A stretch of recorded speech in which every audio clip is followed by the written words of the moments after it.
Hello everyone and welcome to Blaugrana Everything and welcome back to the channel, and we're going to be taking a look back here guys at the loss to Manchester United. Yep, Barcelona out of the Europa League courtesy of goals from Antony and Fred, very much the Brazilian flavor coming to the rescue of Manchester United as Barcelona once again threw away a lead. The standout was given to them by Robert Lewandowski at Old Trafford, and well, this time around it's going to be a different kind of match review. I'm not really going to stick to the usual structure that I do with the match reviews because obviously there are a couple things I need to get off my chest, and well, that's exactly what I intend to do here. So we'll start of course by talking about Xavi's tactical setup for this game. You know, what changed from the last game. Was it good? Was it bad? Before we get too far into that, if this is your first time tuning in here, you know, do the whole subscribe thing, hit like as well on the video.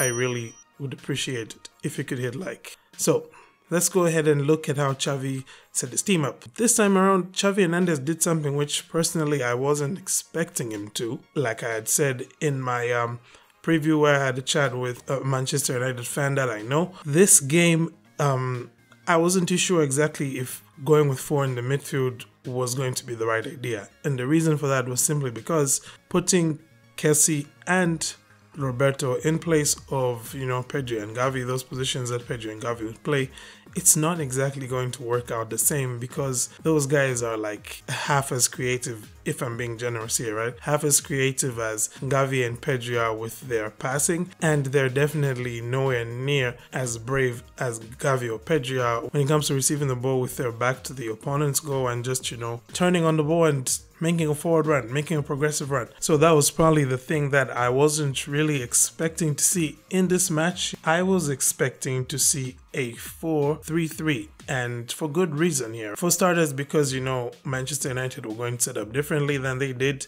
which apparently they didn't, except for having Lisandro Martinez back there, who was probably a big part of why Manchester United got this win here, because during that first half he offered the solidity when Barcelona really looked like they could have been picking United apart at some point. Anyhow, that's how Xavi set up. How the game played out though is probably what's going to be disappointing for FC Barcelona here. Personally, I always kind of had the feeling that if Barca were going to win at Old Trafford, it would have probably have to have been a 1-0 win, and the reason for that is simply because of how right now we are not clinical with our chances. We leave the opponent alive in the game. We do not kill games off. And maybe it's a bit similar to what Manchester City have been suffering recently as well, because you do see it with them. They have a Haaland, we have a Lewandowski similarly, and we don't play to all of Lewandowski's strengths perhaps.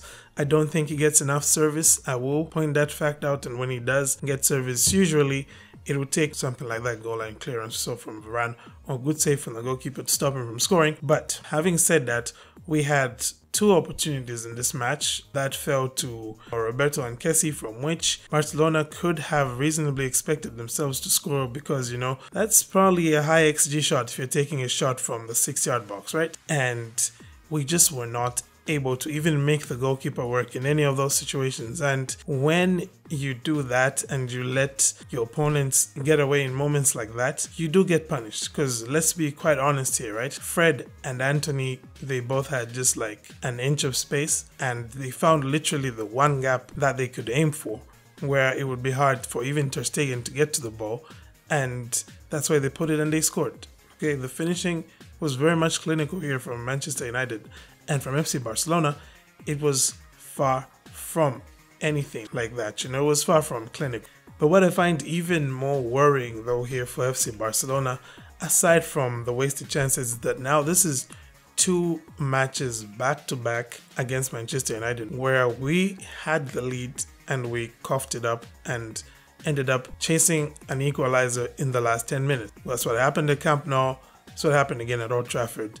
And we can actually extend that and talk about the match at home against Inter Milan as well. And it's the same thing that happened in there. We got the lead, but we were not able to stay ahead. And, you know, we ended up out of the Champions League, and now, well, we've ended up out of the Europa League as well because of the same thing. So it's pretty hard to say exactly what needs to change. You felt kind of like there is a change which is coming, looking at how Barcelona have been able to hang on to these 1-goal leads in their La Liga matches, though at the same time I have repeatedly said that better teams would punish Barcelona in those situations, and that's exactly what we're seeing played out here. So this team needs to learn how to kill off matches. That game could have been killed off in the first half if we took our chances and if, we made our necessary adjustments in the second half, because there's also that fact, right? The adjustments in the second half might have come a bit too late from Xavi. It was difficult to get a hold on the game once again once you lost to that initial tide of change that Erik ten Hag started. But in addition to all of that, this is also a game that Barcelona could have finished last week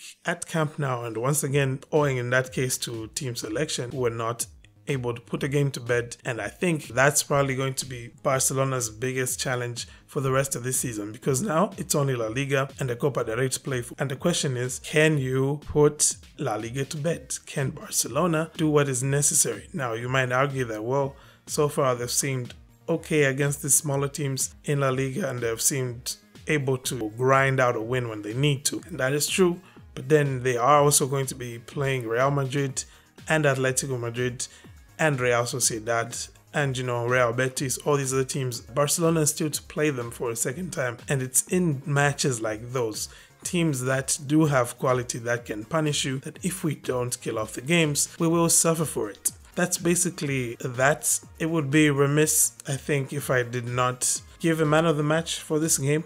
And I thought the man of the match here, much to maybe the surprise of some United fans who saw him in the starting lineup, hi Daniel, but not really to me, because I did say that this guy being in this game was helping Manchester United turn the ball over a lot. And he went one better today by also getting them the equalizer. So yeah, man of the match here was Fred. But do let me know your thoughts in the comments. Who was your man of the match? What did you think of the game? Whether you're a Barca fan or a United fan, go ahead and leave your thoughts in the comments. Other than that, I thank you for tuning in and I hope you have a good day. Forza Barca.